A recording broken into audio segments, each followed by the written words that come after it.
তো বন্ধুরা, তোমরা দেখো, 20 বৈশাখ ছিল আমার স্বাদের অনুষ্ঠান। সেখানে প্রথমে ঠাকুরকে প্রণাম করে নিলাম। এগুলো সবকিছু তুলতে হয়। প্রথমে আমি তুলেছিলাম পায়েস, তারপরে তুলেছিলাম নোড়া, তারপরে তুলেছিলাম প্রদীপ। অনেকে বলে নাকি এই সমস্ত কিছু তুললে কিছু কিছু জিনিস আছে যেগুলো তুললে নাকি কিছু কিছু, যেমন ছেলে বা মেয়ে হয়।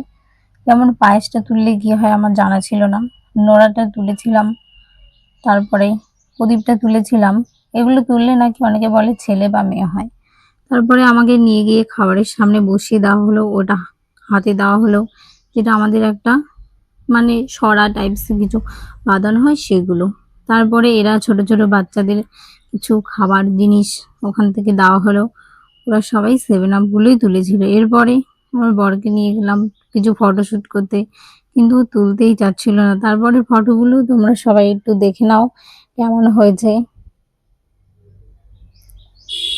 এই ফটোগুলোর মধ্যে কোনটা সব থেকে বেশি সুন্দর হয়েছে সেগুলো তোমরা কমেন্টস করে জানিও।